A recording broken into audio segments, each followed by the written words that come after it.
Hi കൂട്ടുകാരെ, അപ്പോൾ beauty and ക്യൂട്ടിയുടെ പുതിയൊരു വീഡിയോയിലേക്ക് എൻ്റെ എല്ലാ കൂട്ടുകാർക്കും സ്വാഗതം. അപ്പോൾ ഇന്നത്തെ എൻ്റെ വീഡിയോ എന്ന് പറയുന്നത് ഒരുപാട് സന്തോഷമുള്ള ഒരു വീഡിയോയാണ്. അപ്പോൾ അതിൻ്റെ കാരണം എന്തായിരിക്കുമെന്ന് ചിലർക്കെങ്കിലും, നമ്മുടെ വീഡിയോ കാണുന്ന ചിലർക്കെങ്കിലും മനസ്സിലായിട്ടുണ്ടാകും. എന്നാലും ആ സന്തോഷത്തിൻ്റെ കാരണം ഞാൻ ദാ ഇവിടെ പബ്ലിക്കാക്കാൻ പോവുകയാണ്. കാരണം അത്രത്തോളം നമ്മൾ പ്രതീക്ഷിച്ചിരുന്ന ഒരു കാര്യം, ഒരു റിസൾട്ട് നമുക്ക് ഉണ്ടായേക്കുവാണ്. അപ്പോൾ ഇന്നലെയാണ് നമുക്ക് ആ റിസൾട്ട് കിട്ടിയത്. പക്ഷേ വീഡിയോ പിറ്റേ ദിവസമാണ് കേട്ടോ എടുക്കുന്നത്. ഇനി എന്താ റിസൾട്ട് എന്നൊന്ന് നമുക്ക് കണ്ടാലോ? നോക്കിക്കോ, ടങ് ടടേങ്.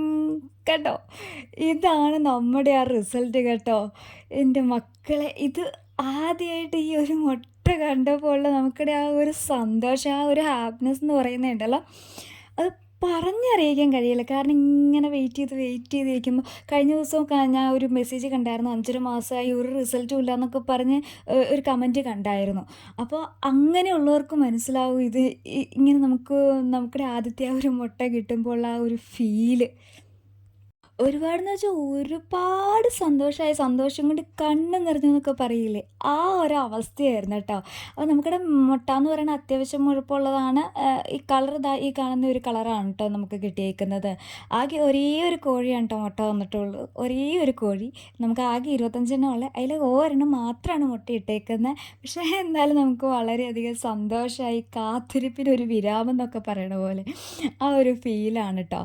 അപ്പോൾ എൻ്റെ അനുഭവത്തിൽ നിന്ന് എനിക്ക് മനസ്സിലായിട്ടുള്ളൊരു കാര്യം എന്നാന്ന് വെച്ചാൽ, നമ്മളെപ്പോഴും കോഴീനെ വാങ്ങുമ്പോഴത്തേക്കും നമ്മൾ 2.5 മാസമായ കോഴീനെ വാങ്ങുന്നതായിരിക്കും എപ്പോഴും ബെറ്റർ. നമ്മൾ വലിയ കോഴീനെ അന്യായ റേറ്റിന് വാങ്ങിയിട്ട് ചിലപ്പോൾ അവർ നമ്മളോട് പറയും ഒരാഴ്ചയ്ക്കുള്ളിൽ അല്ലെങ്കിൽ 20 ദിവസത്തിനുള്ളിൽ മുട്ടയിടും എന്നൊക്കെ പറഞ്ഞ് നമുക്ക് തരും. പക്ഷേ അത് ആ ഒരു റിസൾട്ട് അന്നേരം കിട്ടണമെന്നൊന്നുമില്ല കേട്ടോ. അതുകൊണ്ട് നമ്മൾ ആദ്യമായിട്ട് ചെയ്യുന്നവരൊക്കെ കോഴി വാങ്ങുവാണെങ്കിൽ ചെറിയ കോഴി 2.5 മാസമായ കോഴീനെ വാങ്ങുന്നതായിരിക്കും എന്തുകൊണ്ടും ബെറ്റർ. ഇത് എൻ്റെ അനുഭവത്തിൽ നിന്ന് എനിക്ക് മനസ്സിലായിട്ടുള്ളൊരു കാര്യമാണ് കേട്ടോ. പലർക്കും പല അനുഭവമായിരിക്കും. എൻ്റെ അനുഭവമാണ് കേട്ടോ ഞാൻ ഇവിടെ ഷെയർ ചെയ്യുന്നത്. അപ്പോൾ പിന്നെ പറയാനുള്ളൊരു കാര്യം എന്ന് പറഞ്ഞത്, ഇത് നിങ്ങൾക്ക് ആഴ്ചയിൽ 1 വീതം നമ്മൾ പച്ച മഞ്ഞൾ, പനിക്കൂർക്കയുടെ ഇല, തുളസി ഇല, അതുപോലെ കൊടക്, അങ്ങനെയുള്ള സാധനങ്ങൾ അരച്ച് ഫുഡിൽ ചേർത്ത് കൊടുത്ത് കഴിഞ്ഞ് കഴിഞ്ഞാൽ ഇവർക്ക് പ്രതിരോധ ശേഷി, അതായത് നമ്മൾ ഇംഗ്ലീഷ് മരുന്ന് ഉപയോഗിക്കുന്ന പോലെ തന്നെ ഒരു ആയുർവേദ മരുന്ന് എന്ന പോലെ ഒരു എഫക്റ്റ് കിട്ടും. തൂക്കം അങ്ങനെയുള്ള ഇതിൽ നിന്നൊക്കെ രക്ഷപ്പെടാനായിട്ട് പറ്റും. ഇതെല്ലാം എൻ്റെ അനുഭവമാണ് കേട്ടോ.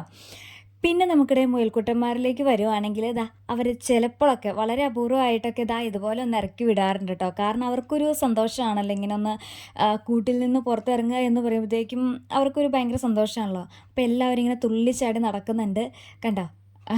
എല്ലാവരും ഭയങ്കര ഹാപ്പിയാണ് കേട്ടോ, തുള്ളിച്ചാടി നടക്കുന്നുണ്ട്. അപ്പോൾ പിള്ളേരും കൂടെ ഉണ്ട് കേട്ടോ. അപ്പോൾ അവർ നോക്കിക്കോളാം എന്ന ഗ്യാരണ്ടിയുടെ പുറത്താണ് ഇതുങ്ങളെ അഴിച്ചു വിടുന്നത് പോലും. കാരണം ഇതുങ്ങൾ കുഞ്ഞുങ്ങളല്ലേ, അപ്പോൾ അത് കാരണം എവിടെയെങ്കിലും പോയാലും അറിയത്തില്ല, എന്തെങ്കിലും വന്ന് കടിച്ചാലും നമുക്ക് അറിയാൻ പറ്റത്തില്ല. അതുകൊണ്ട് മുയലിനൊക്കെ അഴിച്ചു വിടുമ്പോൾ നമ്മൾ എപ്പോഴും ഇങ്ങനെ ശ്രദ്ധിച്ചുകൊണ്ടേയിരിക്കണം. അഴിച്ചു വിട്ടിട്ട് നമ്മൾ വേറെ എങ്ങും പോകാനായിട്ട് പാടില്ല കേട്ടോ. 1 മണിക്കൂറെങ്കിൽ 1 മണിക്കൂർ നമ്മൾ അവരിങ്ങനെ ശ്രദ്ധിക്കണം, എന്തെങ്കിലും കടിക്കുമോ എടുക്കുമോ എന്നൊക്കെ. ഏകദേശം 1 മണിക്കൂറൊക്കെയാണ് കേട്ടോ അന്ന് ഇങ്ങനെ ഫ്രീ ആയിട്ട് അവരെ ഒന്ന് വിടുകയൊക്കെ ചെയ്യുന്നത്. അത് കഴിഞ്ഞിട്ട് പിന്നെ അവരെ കൂട്ടി പിടിച്ചിട്ടിട്ട് ഫുഡൊക്കെ കൊടുത്ത് അങ്ങനെ ചെയ്യുവാണ് കേട്ടോ നമ്മൾ ചെയ്യുന്നത്. അപ്പോൾ എനിക്കിന്ന് പറയാനുള്ളത്, എന്നെ ഇതുവരെ സപ്പോർട്ട് ചെയ്ത് ഒരുപാട് പേര് എനിക്ക് തോന്നുന്നു, ഞാൻ വീഡിയോ ഇട്ടതിന് ശേഷം ഒരു 19 പേരോളം എനിക്ക് മെസ്സേജ് അയച്ച് വിഷമിക്കണ്ട, ധൈര്യമായിട്ട് മുന്നോട്ട് പോവുക എന്നൊക്കെ പറഞ്ഞ് സപ്പോർട്ട് ചെയ്തായിരുന്നു.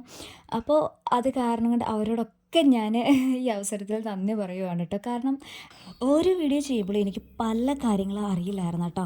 അപ്പോൾ ഞാനിങ്ങനെ സംശയരൂപേണ ഇങ്ങനെ നമുക്കിടെ വീഡിയോസിൽ പറയുമ്പോഴത്തേക്കും ഒത്തിരി പേര് എനിക്ക് സപ്പോർട്ടീവായിട്ട് വന്നിട്ട് ഇന്ന പോലെ ചെയ്താൽ മതി, ഇന്ന കാര്യങ്ങൾ ചെയ്യാം, ഇന്ന വൈറ്റമിൻസ് കൊടുക്കാം, ഇന്ന ഫുഡ് ഐറ്റംസ് കൊടുക്കാം, ഇത്ര പ്രായത്തിൽ കൊടുക്കാം എന്നൊക്കെ പറഞ്ഞ് പല രീതിയിലും ഒരുപാട് പേര് എനിക്ക് സപ്പോർട്ട് ചെയ്ത് നിന്നിട്ടുണ്ട് കേട്ടോ. അപ്പോൾ അങ്ങനെ നിന്ന് ഓരോരുത്തരോടും ഞാൻ എൻ്റെ ഹൃദയത്തിൻ്റെ ഭാഷയിൽ നന്ദി അർപ്പിക്കുകയാണ്. അപ്പോൾ തുടർന്ന് നിങ്ങളുടെ സപ്പോർട്ട് കൂടി ഉണ്ടാവണം. കാരണം ഒരു മുട്ടയെ നമുക്ക് കിട്ടിയിട്ടുള്ളൂ. ഇനി കോഴി വളർത്തലിലൊക്കെ ഒരുപാട് കാര്യങ്ങൾ ശ്രദ്ധിക്കാനുണ്ടെന്ന് എനിക്ക് ഇത്രയും നാളത്തെ അനുഭവം കൊണ്ട് എനിക്ക് മനസ്സിലായിട്ടുണ്ട്. അപ്പോൾ തുടർന്ന് അങ്ങോട്ട് ഇനി മഴക്കാലത്ത് എന്തൊക്കെ വിഷയങ്ങൾ വരുന്നതെന്നൊന്നും നമുക്കറിയത്തില്ല. അപ്പോൾ തുടർന്ന് നിങ്ങളുടെ സപ്പോർട്ട് ഉണ്ടാവണം കേട്ടോ. അപ്പോൾ നമുക്കിടെ വീഡിയോ എന്ന് പറയണത് ഇത്രയേ ഉള്ളൂ. മക്കളെല്ലാം കൂട്ടി കയറിയിട്ട് അവർക്ക് ഫുഡൊക്കെ കൊടുത്ത് അവരിനി ഹാപ്പി ആയിട്ട് കിടക്കട്ടെ. അപ്പോൾ നമുക്കിടെ ചാനൽ ആദ്യമായിട്ട് കാണുന്ന ഏതെങ്കിലും കൂട്ടുകാരുണ്ടെങ്കിൽ ഒന്ന് സബ്സ്ക്രൈബ് കൂടി ചെയ്ത് സപ്പോർട്ട് ചെയ്യണേ. അപ്പോൾ മറ്റൊരു വീഡിയോ ആയിട്ട് നമുക്ക് വീണ്ടും കാണാം. അതുവരേക്കും ടാറ്റാ ബൈ. അതുപോലെ തന്നെ കോഴി മുട്ടയിടാതെ വിഷമിക്കുന്ന ഏതെങ്കിലും കൂട്ടുകാരുണ്ടെങ്കിലും വിഷമിക്കുകയൊന്നും വേണ്ട, വെയിറ്റ് ചെയ്തിരിക്കുക. അല്ലാണ്ട് നമുക്ക് വേറെ ഓപ്ഷൻ ഇല്ലല്ലോ. ഒരു 5.5 മാസം വരെയെങ്കിലും വെയിറ്റ് ചെയ്യുക. നമുക്കവിടെ കോഴി ഉറപ്പായിട്ടും BB3 ആണേ മുട്ടയിടുമെന്ന് തന്നെ പ്രതീക്ഷിക്കാം കേട്ടോ. ബൈ.